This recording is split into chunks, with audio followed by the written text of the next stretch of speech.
From the jazz workshop, I ended up in Duke Mukana. I was a principal of a school called MAP, which was musical action for people's power initially.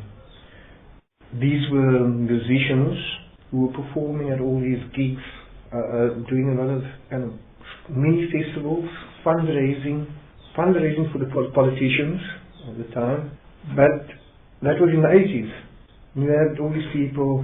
That time the bass, remember the bass existed, and so we had those people like Sabenza, the Genuines, Robbie Jansen, Hartthrob, Makunku, Ezra. Those were the guys that were part of the MAP, kind of the MAP umbrella. And at Duke Mukana became the principal, became more of a teaching institution than a performance platform. In '88 I joined a band called Workforce. And I think a lot of my jazzing and my Afro jazz started basically there. Who was in that band? Stompie Manana, Paul Dupree. Oh yeah. Was playing alto and flute. Yeah. Victor Kura was on tenor sax. Alvin Dyers on guitar. Okay. Spencer Bardo on bass. Denver Furness on drums. I brought into the band, when I joined, I brought Danny Butler, Johnson Butler's brother. Because I was in, the band was busy. Danny was our drummer and vocalist. Danny Butler, an amazing singer. Very underrated, not known. But in any case, when I joined Workforce, and through Spencer, I started meeting people like whom I knew before. I knew them in the 70s, but they weren't kind of so aware of me because I had moved out of music into telecommunication. So now I'm back on the scene, back on the block. I've become more friendlier with Ezra Mukana, Winston Makunko. Ezra, where he launched his first album, You Think You Know Me. And he used me to play at the launch of the album. Yeah.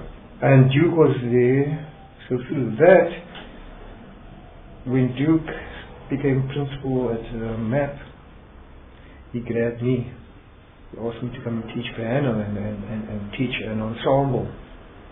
And when I joined MAP, I needed material, teaching material. And I was using Jane Abersol and things like that. But I wanted to teach South African music. So I had to transcribe Mankunku's music and Ezra's music and things like that. Did you have to ask their permission, or you could? They were my buddies, so I just... Okay. You just, but I mean, they didn't sort of jealously guard their stuff. No. I started developing musicians actually, who actually knew the language, the local language, the music language. So Mankunku would come to me, and after I'd left his band, I was playing in his band for about 3.5 years, and then later he would come to me, George, I need a guitarist. Can you recommend? I said, I've got this guy.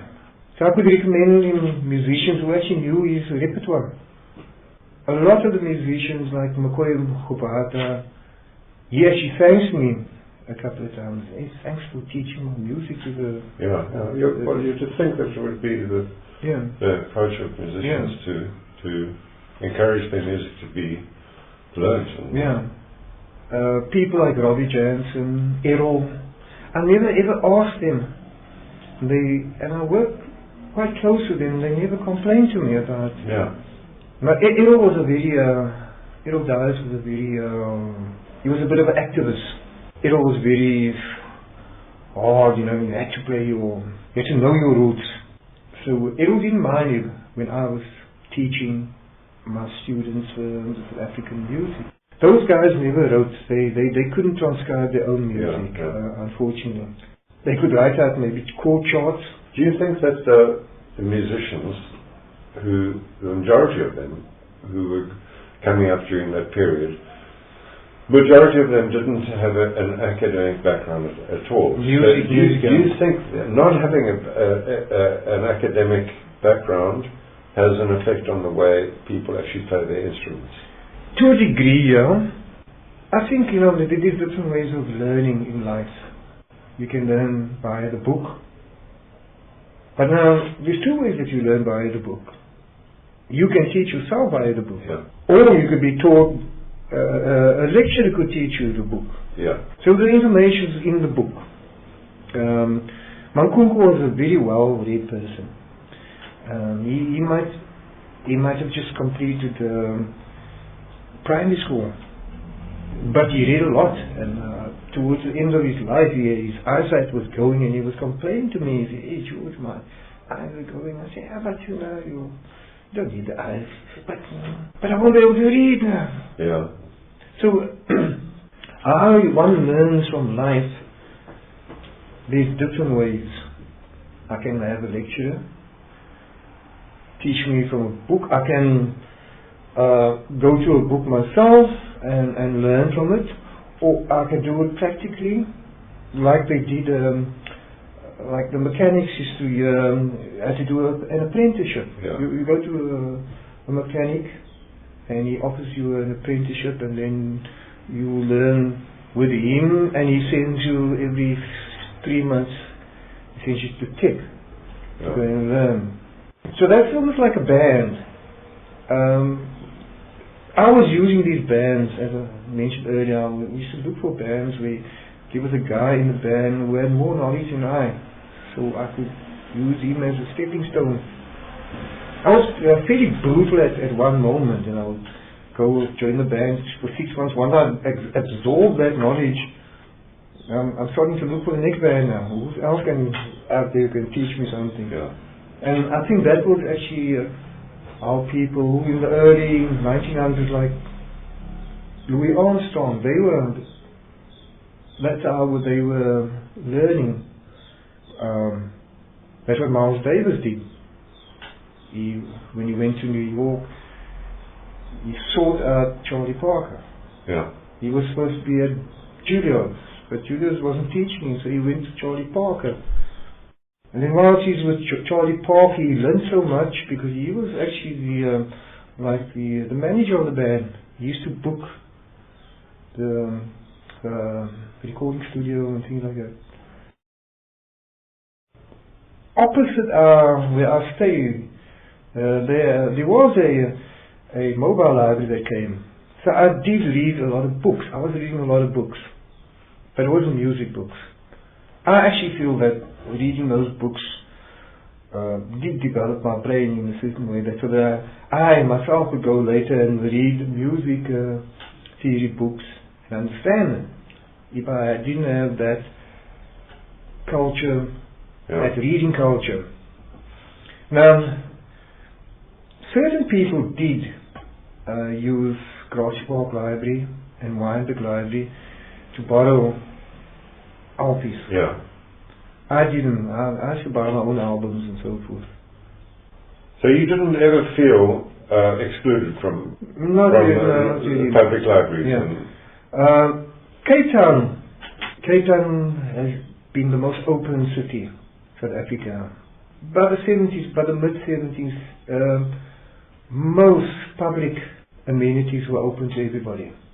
There might have been places like cinemas, which wouldn't have that mix. And there was also this thing called, there was the liquor law, where blacks and whites could not perform on the same stage. But the law was there, but in the mid-70s, I didn't see it. It was kind of loosened up already, because I saw these mixed race bands in the 70s. Yeah. What I heard from Mankunku, Mankunku had to change his name to Winston Mann, and he actually played behind a curtain. It was this is the 60s. Yeah, in the 60s. Pat Matsikisa, who I befriended when I was living in Ciskei, famous tune was Chona. Pat had to change his name to Pat Matthews so that he could get work. I remember growing up when I was a pre-teenager, they had this pencil test, and I remember my coloured family uncles used to get like a permit for alcohol. It's in the 60s. And there's one uncle of mine, he was dark of complexion, and he had to go for a pencil test in the off-tails to make sure that he's coloured. As it progressed to the 70s, things became loose, and in the 80s I didn't see that thing at all practice that mixed race stage. I didn't see the authorities cracking down. Yeah, I didn't see it at all in the 80s. Okay. I mean, the bands became looser and looser. The musicians used to migrate, like thinkers would migrate to each other, and they just wouldn't give a damn. Okay, I want to play with that guy, and that was it. What's his name? Vic Higgins was playing with Pacific Express. I mean, in the 80s, that's when the 70s, and there was no. I think the 80s was also quite an interesting time musically because of that, because there was that cross-cultural. Yeah, and what I saw in the 80s, music became a voice. It became this political voice. So you had a lot of compositions. People were composing a lot locally, which was very hip.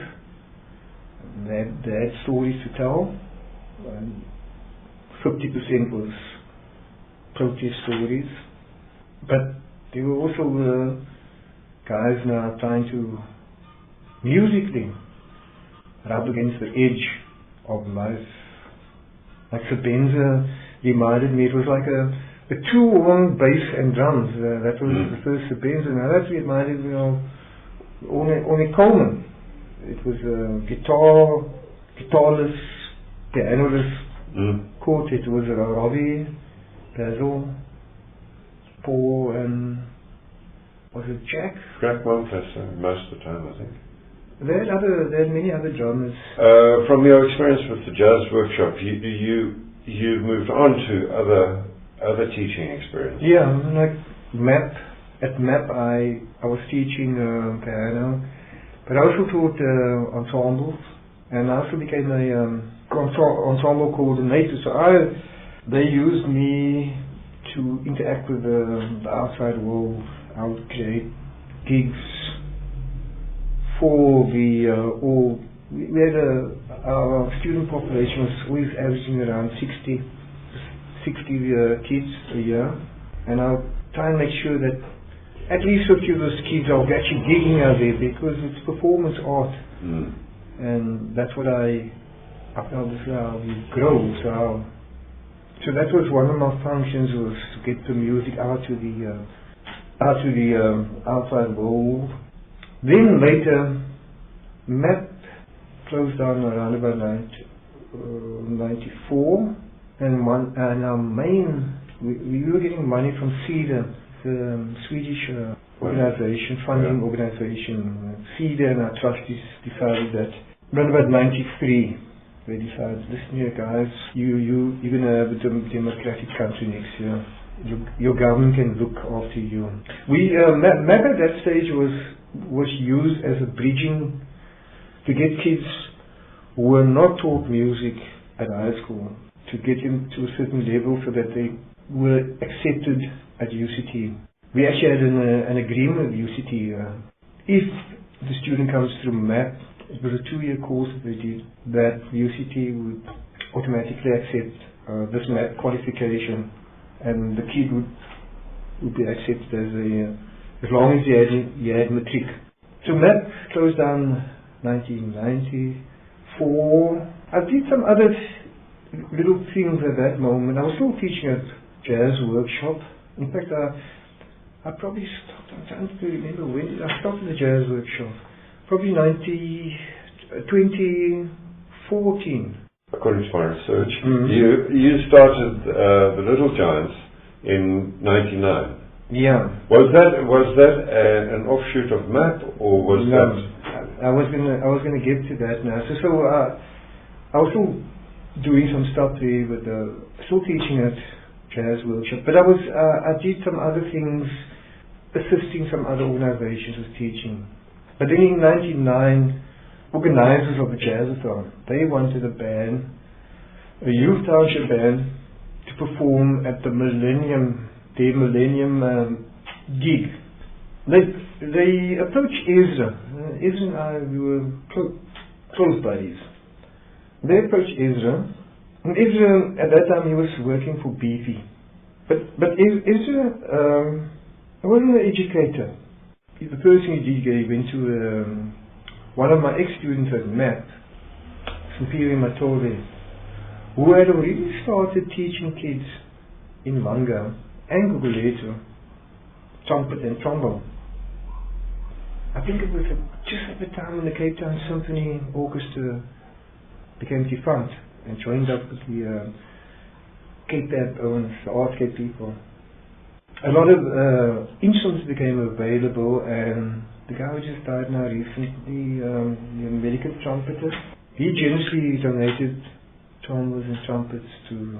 So there were about 8 or so brass people. But then Ezra needed things to be written out and so he came to me, he said, would you like to assist here? I said, no, cool.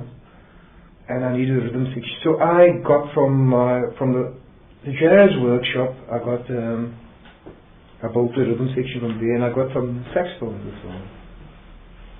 And I arranged and scored the music for them. I wrote it out. It wasn't really a once-off gig. But we spent 2 months building up the Little Giants to do this one-off gig. So we leaving the waterfront, and I said, Ezra, we just started up a business. Are we going to kill this business?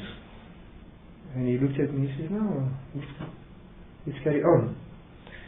So we didn't think about Little Giants. It was basically just the jazz funk people.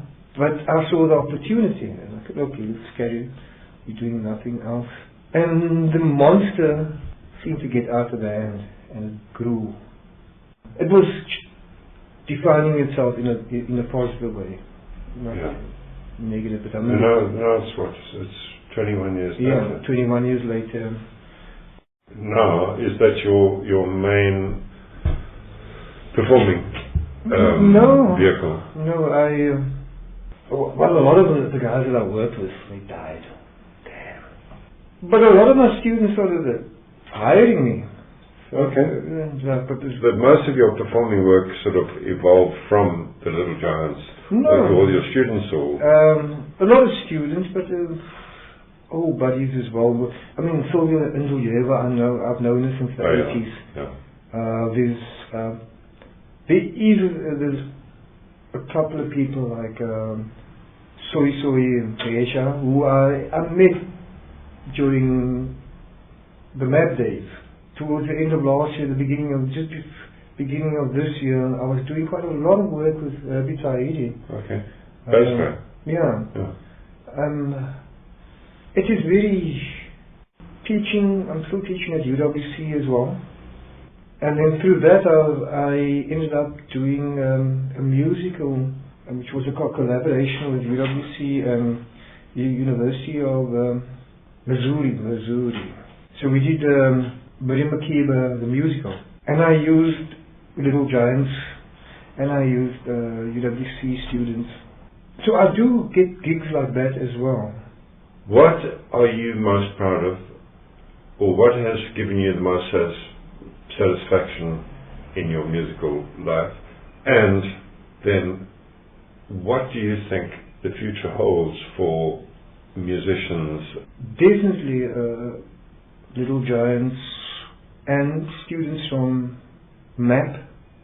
There are many of them. A lot of them have become progress into teachers, artists.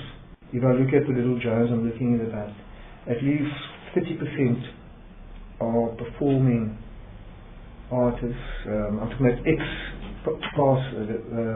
30% of them are at least performing artists. This year, Centerbank, Grahamstown, National Jazz Artist of the Year is the Little Giant. I've had other students who are performing quite hip in other industries. There's a guy who's got a business science degree, Cambridge University. There's a guy who's got a doctorate in physics, Kentucky University. And I find these guys were actually hip musicians, and I think that the music actually assists with those maths and science. Definitely music is, and I think we need more of that in today, especially with the Industrial Revolution. We need more artistic training. We need creative thinking. You not only need creative thinking just from maths or from physics. The creativity, we need more education in the creative arts, so that our mathematicians and physicists and engineers can create stuff. And I really think that so music is a good training for all sorts of professions and walks of life. Yeah. And it's been known for the past 2.5 centuries. Yeah. I mean, what's his name? Plato. Yeah. Plato mentioned, I'm probably paraphrasing, but he mentioned that if he were to teach, he would only teach 3 subjects, and that would be music, physics, or philosophy. Yeah. But if he was forced to teach only one, he'll only teach music. Yeah. Because he says the discipline in learning music will teach you the right discipline to learn all other subjects necessary. If you can hear, I come from a very varied background. I've seen music as kind of, I think me growing up quite young, music, you need to kind of focus. People don't realize that a certain amount of focus is needed when you're learning music. You have to set yourself, okay, I have 7 hours a day that I need to practice. And people don't see that in the normal art. They see the end, the tip of the iceberg. They don't know that good artist has been sitting practicing 7 to 12 hours a day, daily. And a lot of these guys, like the Bankunkus and so forth, were to learn their own theory of music. They had the discipline to learn their own theory of music, not using the book theory, which made them sound much better, because if you look at Berkeley School of Music, created this John Coltrane style of learning, and then all the artists after that just sounded like this John Coltrane, and there was no the individuality started disappearing. So for me, the music definitely is required, but it's not just music. Any of the creative arts, creativity, just get that mind going and think out of the box. For me, to answer that second question, it's difficult. It's a very difficult question, and what makes it difficult is actually technology. For me, technology can become either a tool or a crutch. So it depends on the human being. Do I turn this tool and turn it into a creative thing and now bring out some new, stretch the present boundaries? Or do you use it as a crutch? Like the Kwaito, the hip hop guys, I don't want to bash them. There are 1 or 2 guys who are quite interesting. But most of those guys, and I see it happening, the whole of the human race is migrating there. They want to learn. We have 3-4 centuries of hip music, the development of music from before Bach, Renaissance, Baroque, and suddenly the laptop pitches up, and all of that history is thrown out of the window. Because a guy can now switch on the laptop and he can buy a program. I see on YouTube there's this one program with advertising and man, all you do, you punch in A major, and then all the chords of A major scale comes out, and then now you compose a tune. Man, you're not composing a tune. You're not the composer. The laptop is the composer. Algorithm has been spewed out. There's nothing creative coming out of you, sadly.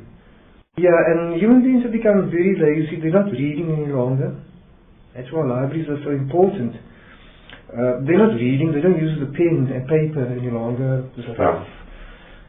The use of this pen and paper, so because it slows you down, your thinking down, so you can actually start thinking, what am I writing here? But you just you type, you don't actually have any thought. And then there's the spell check and all the other goodies that the computer does for you. I'm hoping that through things like YouTube and this online learning, more knowledge can be gotten out there. I'm busy with online learning. I'm able to now also sit in the classes with them, the teachers, and I can improve their teaching methodology, which I couldn't do before, because to get to them I had to drive to Kayalicha. So here I'm using technology in a positive way to grow that thing that is so human, called music. I'm trying to get a better teaching methodology happening, and now I can do it through this. But if I want to use it to compose for me, then I'm going to have a problem with that. Also, if I'm going to have online gigs, I'm going to have a problem with that, because music is actually a performance art, and we actually need an audience. And we're going to end up with an audience that is being so cold, a disconnected audience. And that's one of my fears. The musicians are going to become disconnected, and the audience is going to be disconnected. When I do gigs live, I love the small venues where my audience is sitting right here in front here. I can actually feel that person, and when I'm playing I can feel the person actually breathing. I actually change the rhythm of that person's breathing really. And if we're going to rely on this, that's my big fear. We're going to lose our humanity really. Maybe the smaller venue, we now, because of protocol now, we're forced to perform only for social distancing. We're 50. I think maybe that's a good thing, because now we're getting back to that more intimate 50, and not that 50,000. I mean, that 50,000. I never enjoyed those gigs, because you can't see that guy at the back there. That guy at the back can't see you. You don't really have a nice that mass thing. So maybe that's a good thing. More smaller, intimate gigs. Getting back to what the human. Well, thanks, George. On that note, thanks very much for being to this interview, and really appreciate it. Thanks. Ons moet te danke